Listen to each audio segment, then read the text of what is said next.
आजकल एक video viral हो रही है और ये वीडियो वायरल है कश्मीर के अलगाववादी नेता यासीन मलिक की वाइफ मुशाल हुसैन का। जी हाँ, ये मुशाल हुसैन यासीन मलिक अलगाववादी नेता की पत्नी है और ये प्रेस कॉन्फ्रेंस का एक वीडियो वायरल कर रही है जिसमें ये रो रही है और ये कह रही है हमारी शादी की सालगिरह को ये कहा गया कि ये तुम्हारी आखिरी शादी की सालगिरह है, मेरे पति को बंद कर दिया गया है, छोड़ा नहीं गया है। और वो एक नैरेटिव सेट करने की कोशिश कर रही है। वीडियो ऐसे में वायरल हुआ है जबकि द कश्मीर फाइल मूवी ने पूरे देश और दुनिया में लोगों की आंखें खोल दी कि किस तरह से यासीन मलिक नाम का ये नेता जो बना हुआ है, ये नेता नहीं, ये आतंकवादी है जिसने 4 एयरफोर्स के अफसरों की हत्या की थी। इतना ही नहीं, इसने रूबिया का अपहरण किया था। यह केवल एक राजनीतिक नेता के वेश में वहशी है।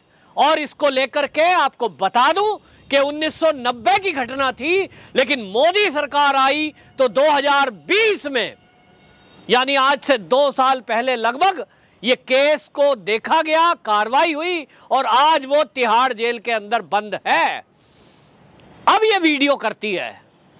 इस वीडियो में यासीन मलिक की बीवी वो रो रही है, बच्चे से कहलवा रही है।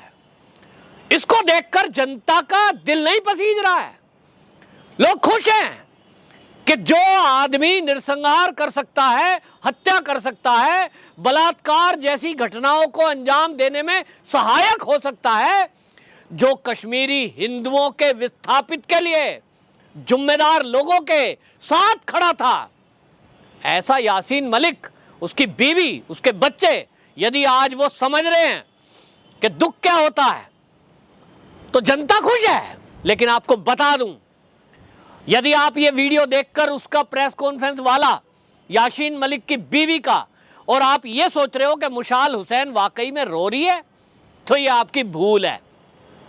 ये मुशाल हुसैन कौन है आप समझिए, और ये क्या करती है ये आप समझेंगे तो आपको पता लगेगा कि ये केवल और केवल उसका एक एजेंडे के तहत प्रोपोगंडा है।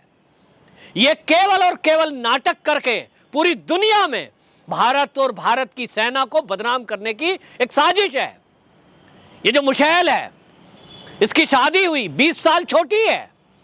और शादी क्यों की? क्योंकि इसको पाकिस्तान का एक एजेंडा चलाना था। इसके जितने वीडियो आप देख लीजिए, जितने पोस्ट देख लीजिए, एक ही बात लिखती है, भारत की सेना को बदनाम करती है, भारत सरकार को बदनाम करती है।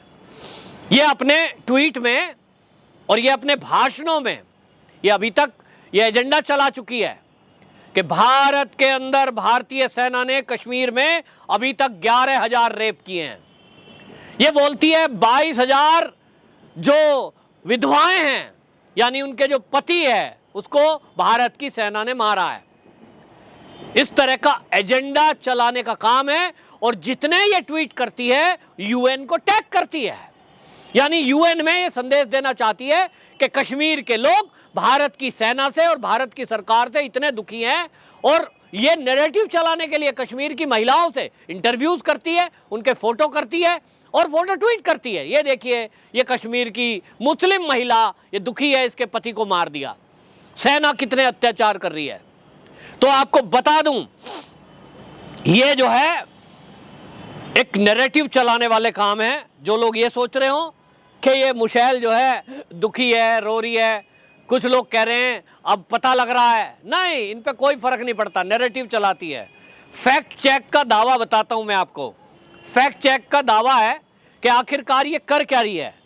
तो उन्होंने बताया कि ये एक एजेंडा चला रही है यासीन मलिक की वाइफ के कश्मीर के मुद्दे का इंटरनेशनल प्लेटफॉर्म पर मुद्दा उठाया जाए, और इसलिए पाकिस्तान के साथ मिलकर ये ट्विटर हैंडल चलाती है, सोशल मीडिया प्लेटफॉर्म पे जुड़ी हुई है। 80,000 इसके ट्विटर पर फॉलोवर हैं, उसमें से 90% पाकिस्तान के हैं। और उनके साथ मिलकर के ये ट्विटर पे स्पेस भी चलाती है। और चर्चा क्या रखती है? कश्मीर में मुस्लिमों को ऊपर भारत सरकार और सेना का अत्याचार, और उसमें बार बार ये शब्द इस्तेमाल करती है कि ये जो कश्मीर की आजादी के लिए लोग लड़ रहे हैं, इनके ऊपर भारत सरकार और भारत की सेना अत्याचार कर रही है। यानी ये जो मुशैल है, यासीन मलिक तो अपना काम कर ही रहा है, वो तो जेल में बंद है अभी। हालांकि उसके ऊपर 4 एयरफोर्स के अधिकारियों की हत्या का अभी आरोप तय होना बाकी है, लेकिन अब वो जेल में ही रहेगा क्योंकि केस एनआईए के पास आ गया है, अब नहीं आता बाहर। लेकिन उसकी पत्नी क्या कर रही है? ये मुशैल भी यही काम कर रही है। क्या हमारे देश की सेना के ऊपर झूठा एलिगेशन लगाना, प्रोपोगंडा करना, लोगों को भड़काना, ये एक देश विरुद्ध कार्रवाई नहीं है?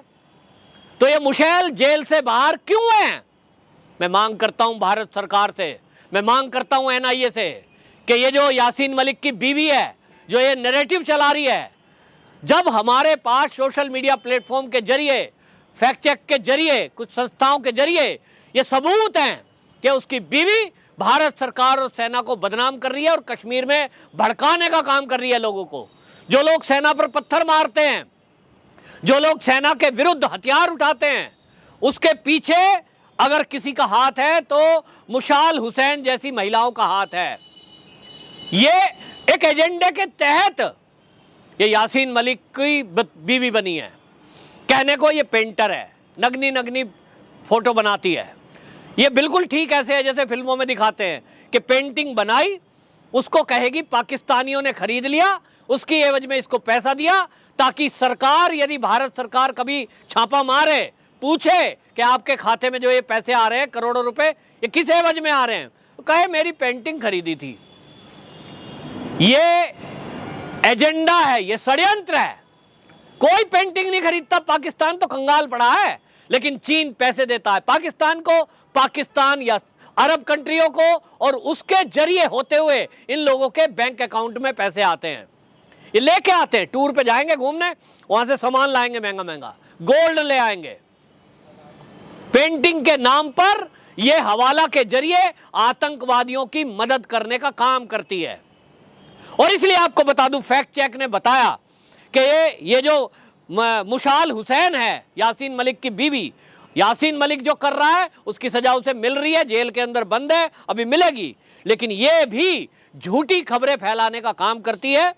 डिजिटल फोरेंसिक रिसर्च जो एजेंसी है, digital forensic research and analytics centre के अनुसार ये पाकिस्तान के अकाउंट चला रही है और वहां से फेक आईडी के जरिए ये नैरेटिव सेट करने का काम कर रही है।